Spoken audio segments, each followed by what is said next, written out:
और इस चीज़ को रियलाइज़ कराना।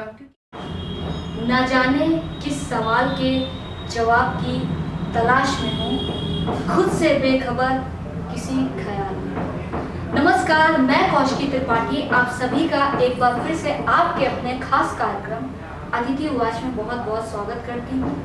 और आज ये जो चर्चा होने वाली है, मुझे पूरी उम्मीद है कि बड़ी दिलचस्प होने वाली है, क्योंकि आज जिनसे हम आपको मुखातिब कराना चाहते हैं युवा हैं, युवा जोश है और जिनका सपना है कि वो जुडिशरी में आ करके समाज को रिप्रेजेंट कर सके और छोटी सी उम्र में बहुत बड़े सपने हैं और जिनकी ये ख्वाहिश है कि वो ना सिर्फ अपने समाज और अपने देश का नाम रोशन करें। जी हाँ, हम बात कर रहे हैं इस युवा चेहरे की जिनका नाम है ऋचा राजपाल। ऋचा, बहुत बहुत स्वागत है आपका। Thank you so much.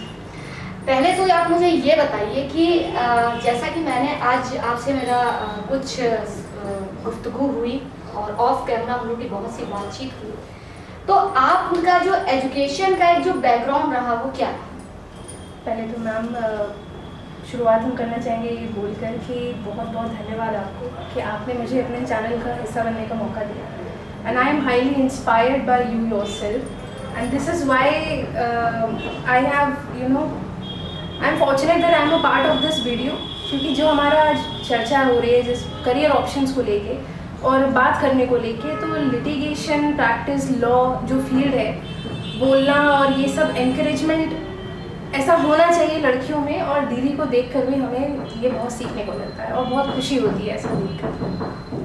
तो मेरा एजुकेशनल बैकग्राउंड ऐसा है दीदी कि 12th हुआ था, उसी समय हम लोग ने क्लैट वगैरह के लिए कोचिंग हम लोग कर रहे थे, लेकिन क्लैट में तो नहीं क्लियर हो, मेरी रैंक बहुत ज़्यादा अच्छी नहीं थी कि मुझे बहुत अच्छा कॉलेज मिले।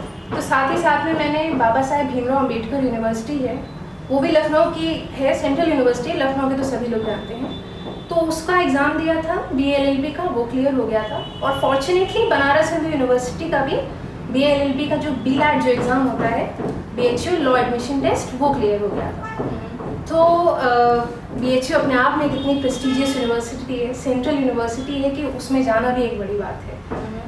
उस समय तो लग रहा था कि क्लैट है, क्लैट देना था, एक नेशनल लॉ यूनिवर्सिटी में जाना था, but it was my mother who inspired and made me realise that do not wait for the best opportunity, make the best of all that you have for the time. तो eventually मुझे लगा कि अच्छा ही है, जहाँ भी हम गए, जहाँ से पढ़ के निकले हैं, बहुत खुश हैं, हमको महादेव की नगरी का हिस्सा बनने का मौका मिला। हम वहाँ 5 साल रहे और मेरा एक्सपीरियंस बहुत ही अच्छा रहा है। उसके बाद दीदी 2020 में ग्रेजुएशन पूरा हुआ था, तो 2020 में ही मैंने दोबारा क्लैट PG के लिए अटेम्प्ट किया और मुझे Hidayatullah national law university Raipur से LLM करने का मौका मिला, तो मेरा LLM भी पूरा हो चुका है। ओके, आपके जो ड्रीम्स के बारे में मैंने जैसे बात की, ऑफ कैमरा बात की, आप जुडिशरी में आना चाहते हैं, जुडिशरी को ही आपने अपना कैरियर ऑप्शन क्यों चुना? सच कहें तो दीदी जब हम 12th से पहले 8th 9th जो भी स्कूल लाइफ में भी रही, तो छोटे बच्चों के एस्पिरेशंस तो बहुत होते हैं कि मुझे ऐसा करना है या ये बनना है। मुझे ज़्यादा आइडिया था नहीं, था कि इंजीनियरिंग कर लेंगे या देखते हैं, इवेंचुअली रियलाइज़ करेंगे।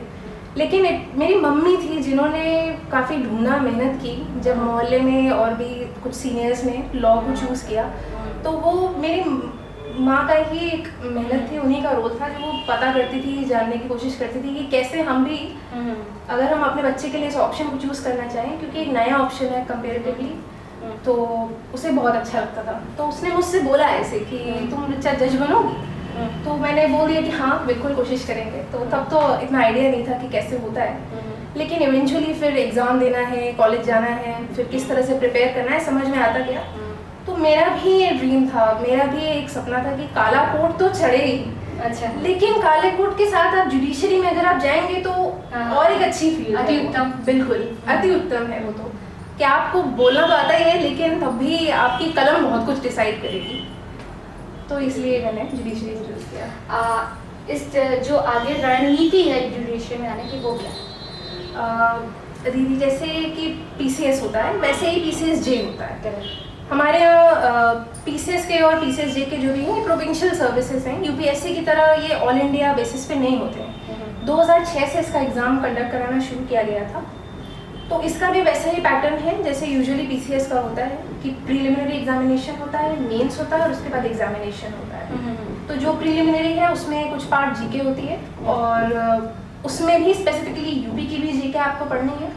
स्टेट वाइज है क्योंकि ये स्टेट वाइज एग्जाम होता है। और मेंस जब आता है और बाकी जो लॉ का हिस्सा है प्रीलिमिनरी, वो लॉ से रिलेटेड है। तो जो आप ग्रेजुएशन में सब्जेक्ट्स पढ़ते हैं वही सारे सब्जेक्ट्स आते हैं। मेंस में भी वैसा ही आता है और वैसे ही आपका इंटरव्यू लॉ के बेसिस पर और आपकी पर्सनालिटी के बेसिस पे सिलेक्शन होता है। अच्छा, मैं भी एक महिला हूँ, आप भी एक महिला हैं, और ये अंडरस्टूड सी चीज़ है कि हम लोग को जब आगे आना पड़ता है या आगे हम कदम बढ़ाते हैं तो बहुत से आसानी से कोई भी चीज़ हासिल नहीं होती, बहुत से चैलेंजेस को फेस करना पड़ता है। मैं आपसे अगर सीधा सा सवाल करूं कि आपके अकॉर्डिंग किसी महिला को अपने उद्देश्य को पूरा करने के लिए बिफोर मैरिज, आफ्टर मैरिज, आपके अकॉर्डिंग क्या 3 ऐसी चीज़ें होती हैं या होनी चाहिए जो उनके ड्रीम्स को फुलफिल करते समय उस महिला के दिमाग में ये 3 चीज़ें रहनी चाहिए? मैम, पहली तो जो चीज़ है वो है फाइनेंशियल इंडिपेंडेंस। वो होनी ही चाहिए, मतलब इन जनरल सेंस भी बच्चों को होना ही चाहिए कि हमें फाइनेंशियल इंडिपेंडेंट होना, अपने पैरों पे खड़े होना है। लड़कियों के लिए और भी ज़्यादा ज़रूरी हो जाता है कि उनका अपने पैरों पे खड़े होने का एक इच्छा उनके मन में होनी चाहिए। वो एज अ बैकअप रहता है और बैकअप ही नहीं, वो आपकी पर्सनालिटी को डेवलप करता है। वो आगे जाके आपकी पर्सनल लाइफ भी, क्योंकि वो अफेक्ट करेगा, क्योंकि आप जितना एजुकेटेड, जितना ज़्यादा आप एम्पावर्ड रहेंगे वो आपकी पर्सनालिटी को उतना ही ज़्यादा हर चीज़ में, हर एरिया ऑफ लाइफ में झलकेगा वो चीज़। तो ये मन में होना चाहिए कि हमें फाइनेंशियली स्टेबल और इंडिपेंडेंट तो होना ही है, इसलिए हमें पढ़ना है। दूसरी चीज़ जो लड़कियों को या एज अ वुमेन हमें रखनी चाहिए वो है पेशेंस। थोड़ा पेशेंस तो रखना ही पड़ता है। चैलेंजेस हर फील्ड में हैं और हर प्रोफेशन में जाकर हैं, लेकिन अगर आपको इस प्रोफेशन को भी चूज़ करना है या कोई भी प्रोफेशन चूज़ करना है तो पेशेंस आपको रखना पड़ेगा, सब्र रखना पड़ेगा। कभी कभी एग्ज़ाम्स नहीं क्लियर होते हैं, दिमाग को आप पेशेंट रखेंगे तो आप बाकी ऑप्शन सोचने की कोशिश करेंगे कि हम अगर ये एग्ज़ाम नहीं निकाल पाते हैं या हम शादी के बाद अगर हमें मना किया जाएगा कि हम कोई एक पर्टिकुलर प्रोफेशन नहीं कर सकते तो हम दूसरी किस फील्ड में जाएं। तो पेशेंस रखिए, अपने दिमाग को खुला रखिए, कोशिश करिए जानने की कि आप एक ही जो आपने कोर्स किया है उसके साथ साथ आप और क्या क्या कर सकते हैं। तीसरी जो चीज़ है जो लड़कियों को थोड़ी सी जानकारी ज़्यादा होनी चाहिए, अपडेटेड रहें, मेरा सजेशन ये है। और सबसे अच्छे रिसोर्सेज हैं अब तो हमारे पास, यूट्यूब है और सोशल मीडिया है। इससे हमें जानने को मिलता है कि हम और क्या क्या चीज़ें कर सकते हैं, चाहे साइड इनकम हो या कहाँ हमें अपना एजुकेशनली हमें क्या क्या कोर्सेज परस्यू करते रहना चाहिए। छोटे छोटे भी कोर्सेज होते हैं, ऐसे बहुत सारी वेबसाइट्स हैं जैसे लॉक्टोपस है, तो उसमें भी कई सारे छोटे कोर्सेज होते हैं जो कि आप परस्यू कर सकते हैं, जैसे IPR से रिलेटेड है, इंटेलेक्चुअल प्रॉपर्टी से रिलेटेड है। तो ये भी आप लेते रहेंगे तो आपको नॉलेज होती रहेगी और ये आपकी क्वालिफिकेशन में ऐड होता जाता है। तो ये मेरा सजेशन है। अच्छा, आपने अपने ड्रीम्स की बात की, आपका ड्रीम ये है जुडिशियल। अगर आप सपोज अपने आप से नेक्स्ट क्वेश्चन ये पुट करो कि आपका चयन हो जाता है तो आपका सबसे बड़ा ड्रीम जो इस जुडिशरी में आने के बाद जो सबसे बड़ा एक जो यू कैन से कि आपका गोल कह लीजिए या फिर आपका एक ड्रीम ही कह लीजिए, इस सर्विसेज में आने के बाद सबसे बड़ा फोकस क्या होगा, सबसे बड़ा ड्रीम क्या होगा कि इस सर्विसेज में आने के बाद आप उसे फुलफिल कर सकें?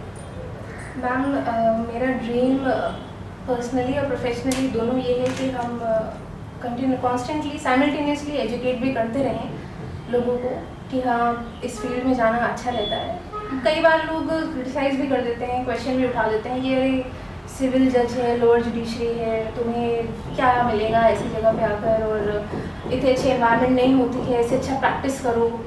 तो मेरा सबसे बड़ा एम ये है बन के दिखाना और इस चीज़ को रियलाइज़ कराना, क्योंकि जब आप बन जाते हैं तो आपको फिर उसकी वैल्यू उन्हीं को पता है कि उस एग्ज़ाम को निकालना कितना मुश्किल है। और सबसे बड़ा एम मेरा यही है मैम कि हम ज़्यादा से ज़्यादा प्रोपेगेट कर सकें कि बच्चे बने, लड़कियां भी इस फील्ड को चूज़ करें जुडिशरी को। ओके यूपी गवर्नमेंट से बतौर युवा आपकी क्या एक्सपेक्टेशंस हैं? Ma'am for the time being तो मेरी यही एक्सपेक्टेशन है कि वैकेंसी आ जाए।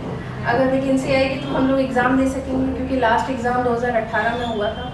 उसके बाद से यूपी में तो स्पेसिफिकली कोई एग्ज़ाम हुआ नहीं है, वैकेंसी आई ही नहीं है। तो थोड़ा सा रेगुलराइज हो जाए ये चीज़, थोड़ा रेगुलर हो जाए कि एग्ज़ाम्स कंडक्ट होते रहें, तो बच्चों को भी उम्मीद रहती है कि हाँ कॉलेज से निकलने के बाद उनका टाइम भी काफ़ी जाता है, तो पेशेंस भी डगमगाने लगता है, उनको डर लगने लगता है कि भाई कब तक हम वेट करें। पेरेंट्स का भी प्रेशर हो जाता है, बिल्कुल लड़कियों के लिए खास करके ये डर की बात है। आपसे एक मेरा मजाकिया सवाल है कि जब आप पीसीएस बन जाएंगे, पीसीएस जज बन जाएंगी, आपका चयन हो जाएगा, तो आप उसे प्रॉमिस करिए ऑन कैमरा, और हम अपने दर्शकों को भी बताना चाहेंगे कि हम इनसे इस चीज़ की श्योरिटी लेते हैं कि ये सबसे पहला इंटरव्यू हमारे शो को देंगे।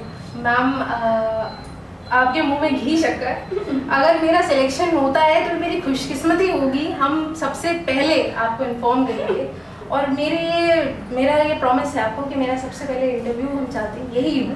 हम बहुत खुशकिस्मत होंगे मेरे बनने के बाद अगर यहाँ आप दोबारा मेरा इंटरव्यू लें, तो इससे अच्छी और बात ही क्या हो सकती है। बहुत मज़ा आया मुझे आपसे बातचीत करते हुए, उम्मीद करते हैं आपको भी उतना ही मज़ा आया। बिल्कुल मैम, बहुत अच्छा हमें आपसे लगा बात करके, और आप हमारे लिए बराबर उतनी ही ज़्यादा इंस्पिरेशन हैं, क्योंकि ये जो फील्ड है लॉ की, प्रैक्टिस करना और इन सब चीज़ों में जाने के लिए बोलना और एम्पावरमेंट जितनी ज़्यादा ज़रूरी है, हमें दीदी से ही उतना ही सीखने को मिलता है कि हमें बोलना खुलना आना चाहिए, ताकि हम अपने विचार व्यक्त कर सकें और थोड़ा सा जानकारी भी ले सकें, कॉन्वर्सेट कर सकें, ताकि हमें ऐसे लोगों से मिलने को मिले। बहुत शुक्रिया हमसे बातचीत करने के लिए। Thank you so much. उम्मीद करते हैं कि आपको ये दिलचस्प चर्चा सुन के मज़ा आया। आप देखते रहिए अदिति उवाच कौशिकी के साथ।